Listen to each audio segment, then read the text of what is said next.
الحمد لله كفى وسلام على عباده الذين اصطفى أما بعد فقد قال الله تعالى في القرآن المجيد فأعوذ بالله من الشيطان الرجيم بسم الله الرحمن الرحيم وطن کا ذرہ ذرہ ہے یہاں اس بات پر شاہد وطن کا ذرہ ذرہ ہے یہاں اس بات پر شاہد مدارس کے سپوت اس ملک کے جاباز غازی ہیں سیاسی کھیل ہے ورنہ یہ دشمن بھی سمجھتا ہے سیاسی کھیل ہے ورنہ یہ دشمن بھی سمجھتا ہے کہ اسلامی مدارس مرکز کردار سازی ہے۔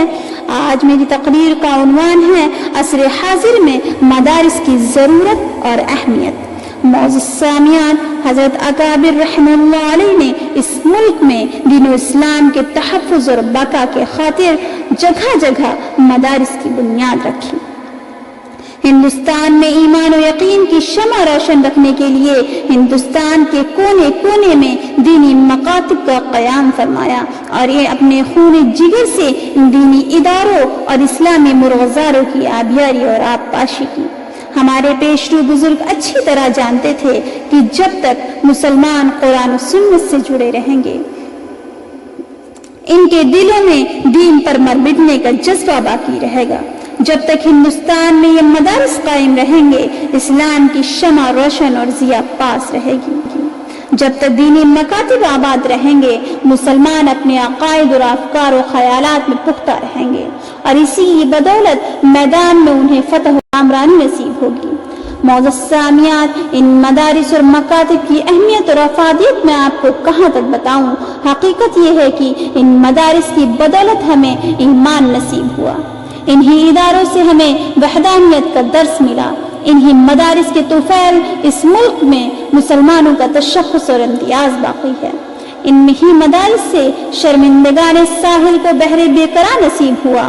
انہی اداروں نے گمگشتہ راہوں کو کفر و ضلالت کے عمیق کھائی سے نکال کر ہدایت اور روشنی کے مرغزاروں میں لا کھڑا کیا اور یہیں سے تشنگان معرفت کو علم و یقین کا آب و حیات تقسیم ہوا۔ دنیا کے کسی بھی کونے میں آج جو اسلامی علم لہرا رہا ہے،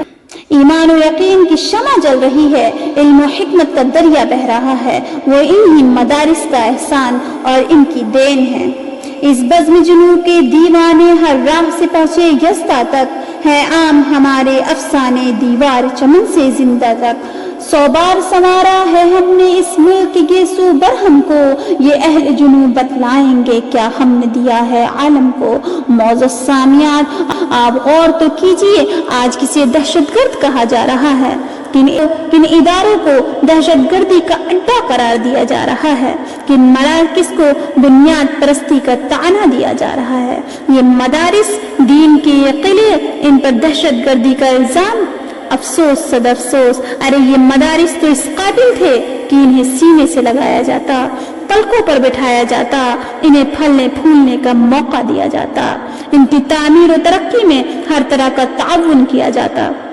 ہر ممکن انہیں سرسبز و شاداب رکھنے کی کوشش کی جاتی، کیونکہ یہی وہ مدارس ہیں جن کی کوکھ سے جنم لینے والے علماء کرام کی قربانیوں کے نتیجے میں ہندوستان آزاد ہوا۔ انہی مدارس سے نکلی ہوئی تحریکات کی بدولت اس ملک میں آزادی انقلاب آیا۔ انہی مراکز کے جاباز سپاہیوں کی جدوجہد کے بعد وطن نے سکون و راحت کی سانس لیا۔ انہی خانقاہوں میں اللہ اللہ کی صدائیں بلند کرنے والے بزرگوں کی دعاؤں کی طفیل انگریزوں سے نجات اور رہائی نصیب ہوئی۔ لیکن آج یہی مدارس برادران وطن کی نگاہ میں سب سے بڑے تنکے ہیں۔ ان دینی مراکز کا وجود ان کے حلق سے نہیں اتر رہا ہے اور انہی اداروں کو یہ ملک کے تقدس و ترقی کا سب سے بڑا مانع خیال کر رہے ہیں۔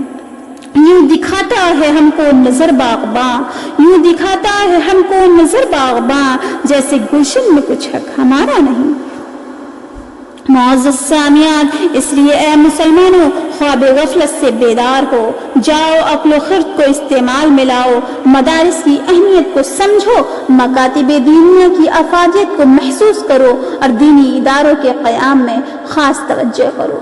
مدارس کی تعمیر و ترقی میں ہر ممکن تعاون کرو۔ اپنے دل کی ڈائری یہ نوٹ کر لو کہ اگر ان حالات میں بھی ہم بیدار نہیں ہوئے، اپنی غفلت والا پردہ نہیں ختم کیا، ذمہ داران مدارس کا ہاتھ نہ بٹایا تو ہندوستان سے اسلام کا نام و نشان مٹ جائے گا، ایمان کی روح پرواز کر جائے گی، مسلمانوں کا امتیاز ختم ہو جائے گا۔ معزز سامعین، اگر اس ملک میں مدارس قائم ہیں تو ہمارا وجود قائم ہے، اگر مدارس باقی ہیں تو مسلمانوں کا تشخص اور امتیاز باقی ہے، اگر یہ ادارے زندہ ہیں تو اسلام کا چراغ روشن ہے، اگر یہ ادارے محفوظ ہیں تو ہمارا دین و اسلام محفوظ ہے، اگر یہ دینی مراکز مامون ہیں تو ہماری عزت اور آبرو محفوظ ہے، اور اتنا ہی نہیں بلکہ مدارس کے تحفظ میں اس ملک کا تحفظ پوشیدہ ہے، مدارس کے ساتھ اس ملک کی وجود باقی ہے، مدارس کے وجود سے لال قلعے کی فصیح قائم ہے، مدارس کے قیام سے قطب مینار کی رفعت متعلق ہے، مدارس کی روشنی سے تاج محل کی چمک اور اس کی چاندنی وابستہ ہے، انہی مدارس کے دم سے ہندوستان آباد ہے، اور انہی اداروں کے فیض اور ان کی برکت سے اس ملک کی سرسبز و شادابی بحال ہے، مدارس ہی کے دم سے ہے یہاں کی آبرو باقی، مدارس ہی کے دم سے ہے یہاں کی آبرو باقی، انہی کے فیض سے ہے ملک میں سرسبز و شادابی۔ بہت بہت شکریہ۔